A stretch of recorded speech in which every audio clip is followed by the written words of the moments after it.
For all those who remember these guys,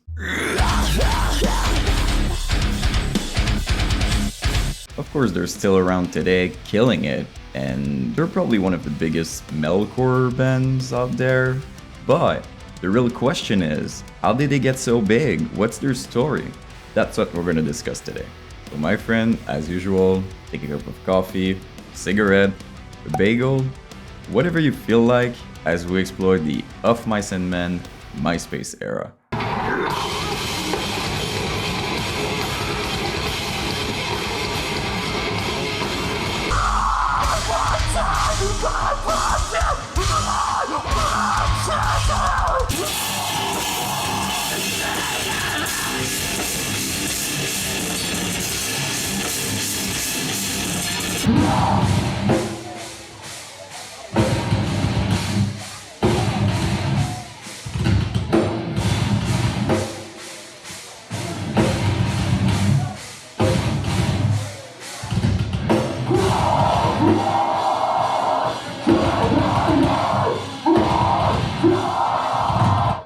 Real quick, before starting the video, if you're enjoying our Discord, please feel free to do so. We have an amazing community.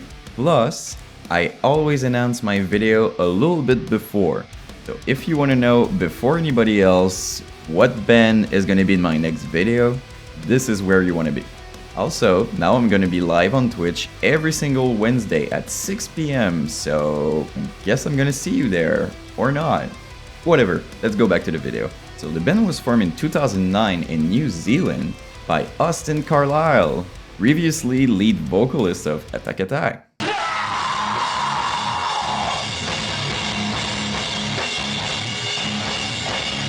Now, I won't go into details why he left Attack Attack because this video is about OM&M.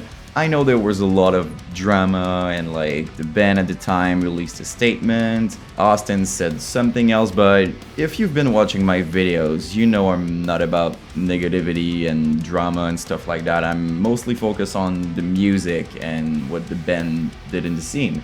So yeah, with that being said, let's get into it. So the band started with two members. It was Austin Carlile and Jackson Hall, which, fun fact, actually became a big actor. He played in movies like Narnia. I don't know, I thought it was worth mentioning. The name of OM&M came from the book, and I actually found an old teaser video back when Austin and Jackson just found the rest of the lineup. Jackson! This is awful! We need a band. Okay, but where are we supposed to find a full band, like right now? We have to write a whole album. Sure, it was a little goofy, but if you were there around this era, you know that pretty much all the band were doing goofy things in their teasers and stuff.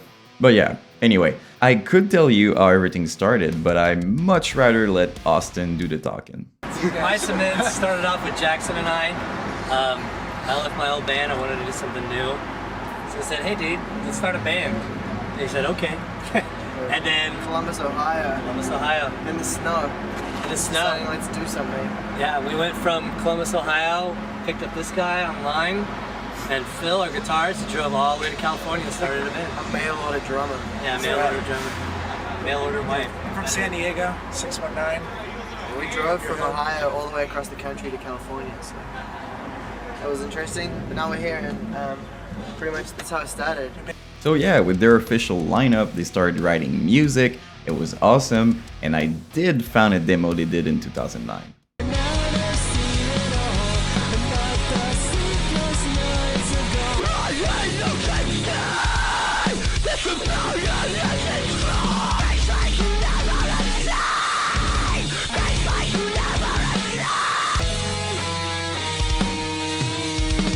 Awesome, right? I'm guessing, of course, that Austin, with his experience and studio and like, you know, with Attack Attack, he knew what he was doing, but still, I think it was a great demo. Of course, the first thing they did, like every single band in the scene, was create a MySpace profile and upload most of their songs. But here's the thing, after only 2 months, they had over 1 million plays. Do you know how big of a deal it was? It wasn't YouTube or Spotify. Back then, having 1 million plays in 2 months on MySpace was a statement. Not only that, but during the same period of time, they did a cover of the song Poker Face by Lady Gaga, and it was the perfect timing. I think you all remember the Punk Goes Pop, right?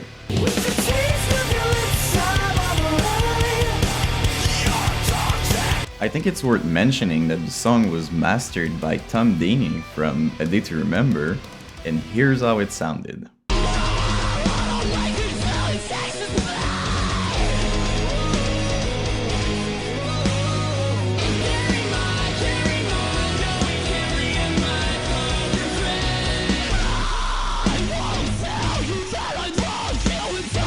Awesome, right? But what's even more awesome is that the song would be featured on Punk Goes Pop Volume 4. But yeah, so the band did send their demo and the cover of the song Poker Face to Rise Records, and they got signed instantly. How sick is that? With their brand new record deal, they went and recorded with the infamous Joey Sturgis. And yes, I did find a studio update. Dude, it's time to wake up.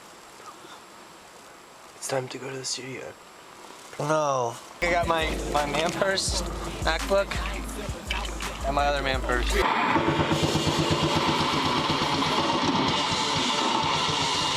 Let's get out of here. Let's get out of here. Go, go, go. Come on, brother. Man, I love studio updates, you know, there's just this, this vibe about it. Then they shot 2 official videos, one for the song Second in Sebring.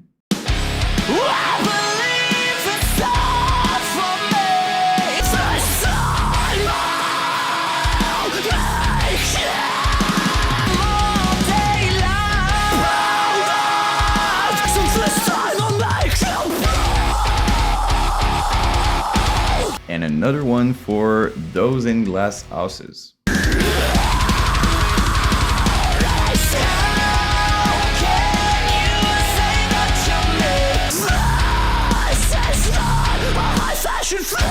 Unfortunately, the album was apparently leaked. Like, it was hacked by some fan or whatever. It's like impressive and very scary at the same time. I don't know, it's weird.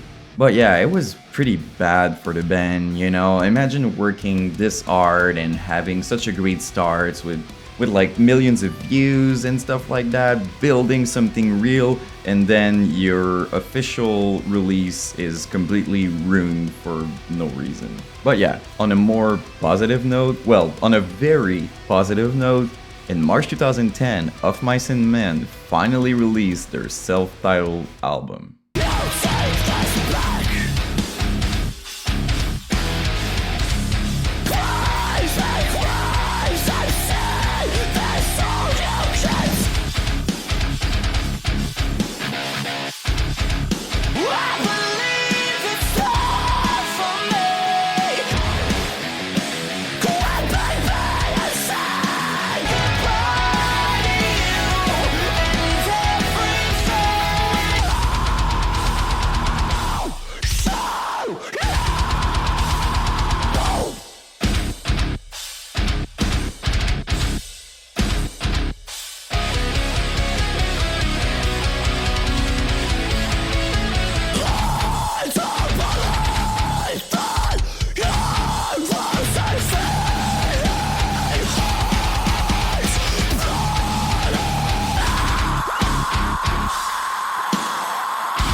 What an amazing album, man. If you've been watching my videos, you know I'm more into, raw, deathcore, very heavy music, but there's also this part of me who enjoys pop punk and what I mean is the clean singing was so well executed that it didn't bother me at all. I could enjoy as much the singing, the breakdowns, the catchiness. Austin vocals are very well done also. It was a weird thing, back in the days I was listening to albums like, Jerome and Demolisher, Oceano, stuff like that.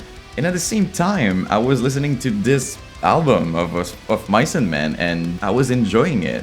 I'm telling you, if you never listened to it, give it a try. It's like, don't expect something like too heavy. Well, obviously I showed you a little preview, but it's a vibe, it's chill, it's good, and it really brings you back to the days when metalcore was just like fun and goofy.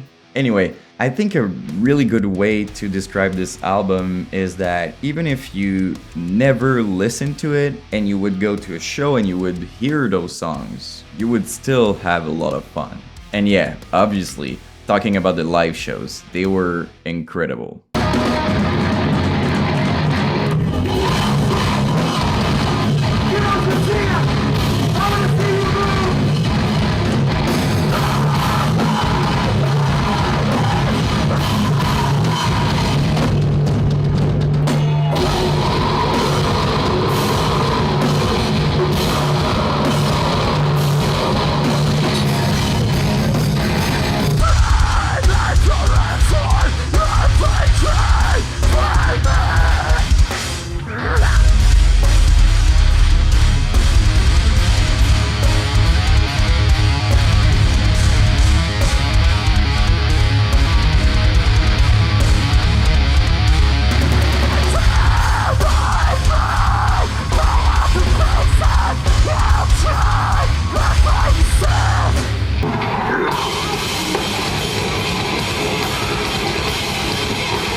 Oh, so sick, man. I mean, it really brings you back to those days, you know?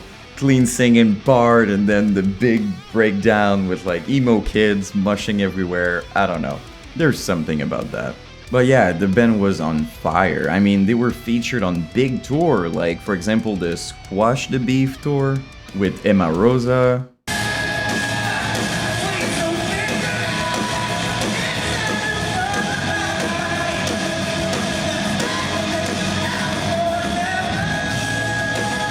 And Thanksgiving Dance.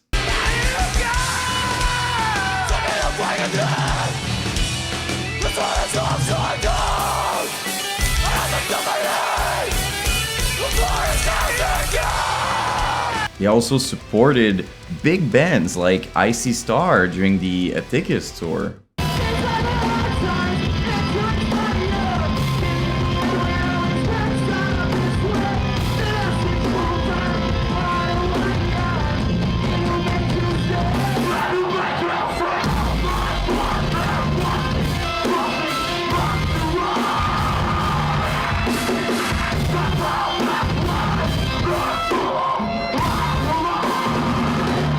By the way, I really like Icy Stars. I don't know.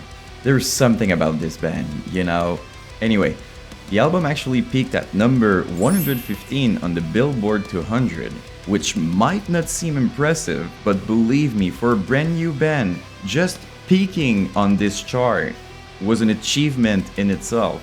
Unfortunately, not too long after the release of the album, Austin had to take some time off because of a heart surgery. If you've been following him, you know, in Attack of Mice and Men and his other projects, you probably know, but he had a lot of health problems. So yeah, during his time off, Jerry from Sky Eats Airplane was his temporary replacement, if you will. But here's the thing, he actually became his official replacement after a while, because apparently Austin and Of Mice and Men had kind of a disagreement or an argument or something. Not sure about this part. But yeah, that's why for a while it wasn't Austin on vocals, you know, during the Vince Warped Tour. And if you look up Of Mice and Men videos during that time, you're gonna see a lot of videos with Jerry, and that's the reason. A few months later, Jackson, you remember, the former founder of the band with Austin, also left, which is always kind of a weird thing when all the founders are gone. I don't know, I always tend to lose interest in a band when something like that happens. I don't know about you, let me know in the comments, I guess. But yeah, don't worry, Austin eventually came back in Of Mice and Men, but before talking about that, I would like to point out that it was pretty cool Jerry did one song with them, and it was a cover of the song Blame It by Jamie Foxx, which was featured on Punk Goes Pop Volume 3.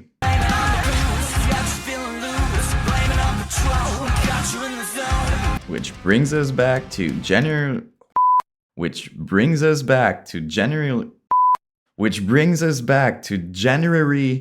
2011, when the band officially announced the return of Austin Carlile. But yeah, before talking about what happened with Of Mice and Men, the return of Austin, I'd like to talk about what happened when he wasn't in the band, what he did on his side, because I think it was pretty interesting. He actually started working on a project with Alan Ashby. They apparently already had a few songs and a record deal. And yeah, I did find something else, and I'm very excited about that. I was doing my research and I found it after, writing for this video, and I was like super happy about it. Austin and Jackson did a couple of vlogs together during that period of time, and obviously I won't show you all of it, but I'm gonna show you a little part. I don't know, I think it was cool. Taking it easy because I just had my surgery not long ago, and oh my gosh, you did it almost all the way to the top, brother. Austin, you got on stage.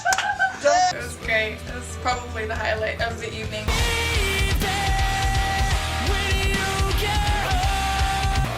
That, what did we call it? The heaviest balls song. Alright, hold on. This is what we do when we take breaks. We're writing music and we have fun because that's what music is.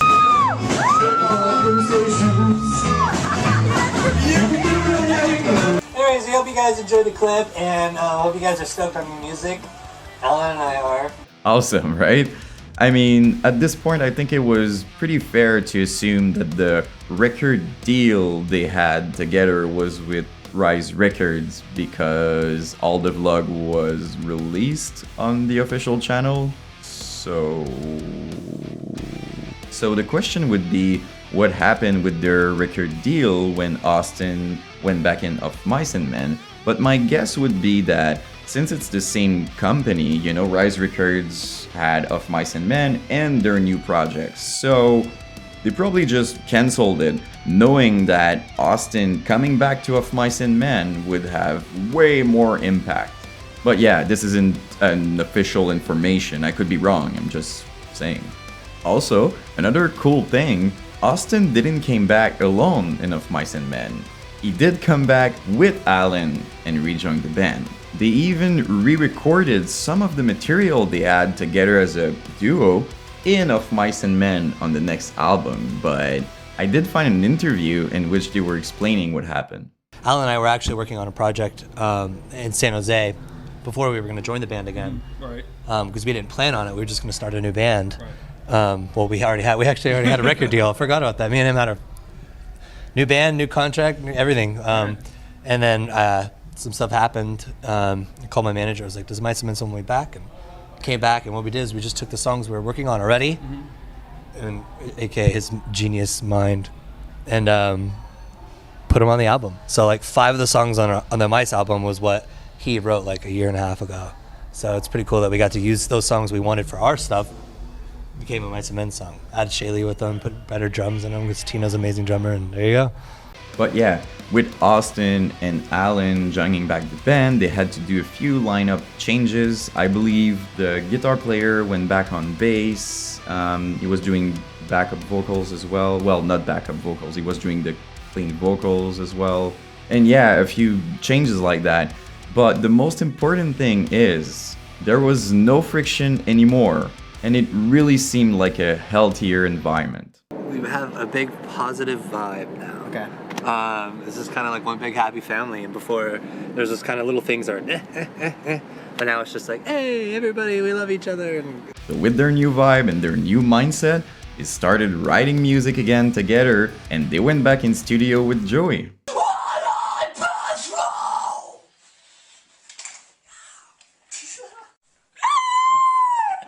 Do it again, it didn't.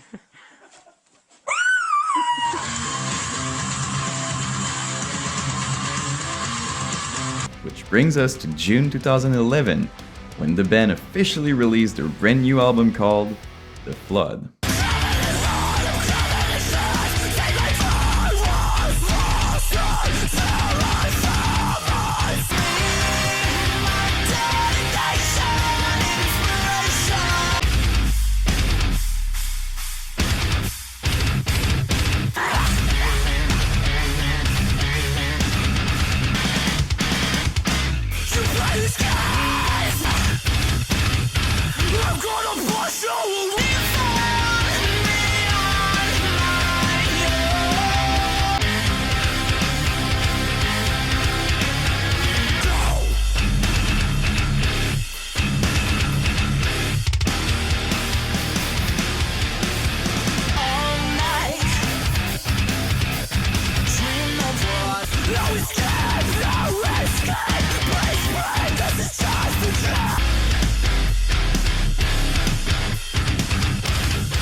Such a great album, man. I mean, way heavier in my opinion. It was bouncy, the breakdowns were like, I'm pretty sure they were tuned lower, I can hear it. It's like if their first album was on Super Saiyan or something.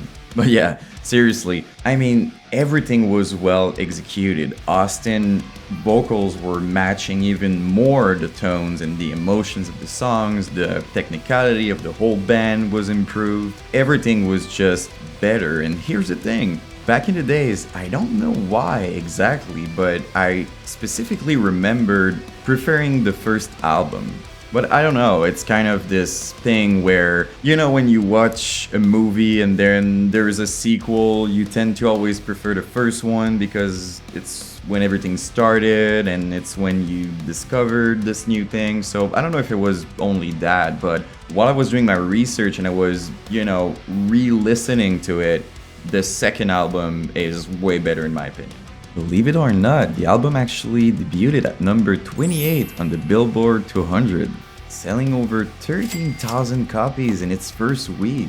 It was apparently one of the Rise Records' best-selling album at the time. It was wild. I actually took the time to find some old blogs and reviews, you know, to know what the critics were. Every single thing I was reading, it was always positive, praising the album, saying it was memorable and good, and it was amazing. Then they did an official video for the song Depths.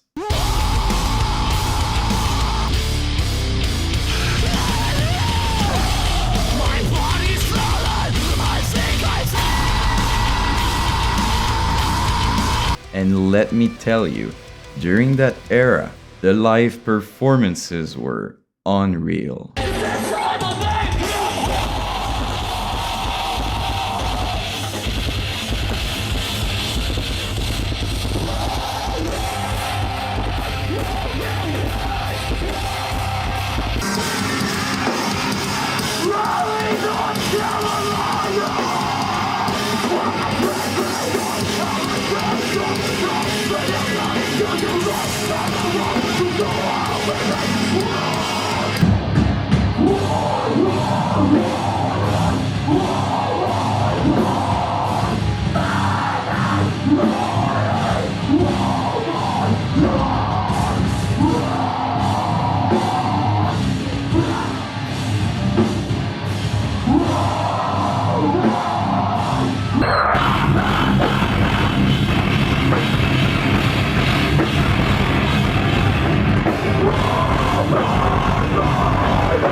I mean, the band was on fire, really, they were unstoppable.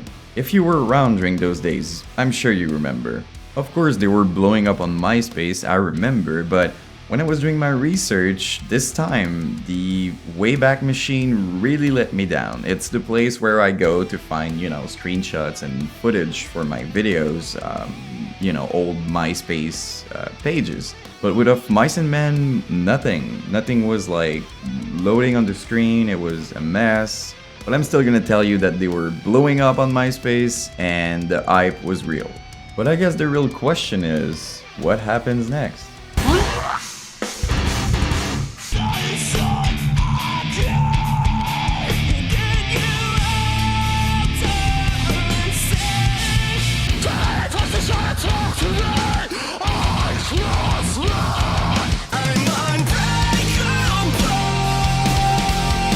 Well, I guess it's gonna be for part 2. As usual, if you enjoyed the video, please leave a like and subscribe. It's a crazy journey. I still can't believe the amount of people following me, even if it might not seem a lot. For me, I'm like, oh my god, it's crazy. And if you have a second, just leave a comment. I always read those, I really appreciate. I don't have time to answer like literally everybody, but I take time to read at least. I'm gonna like it. I'm gonna do everything I can to connect with you guys. And talking about connecting with you, please feel free to join our Discord. I know I always say that, but it's an awesome community. Also, don't forget our live show on Twitch every Wednesday at 6 p.m. And on that note, I'm gonna stop talking. I'll see you in the next one.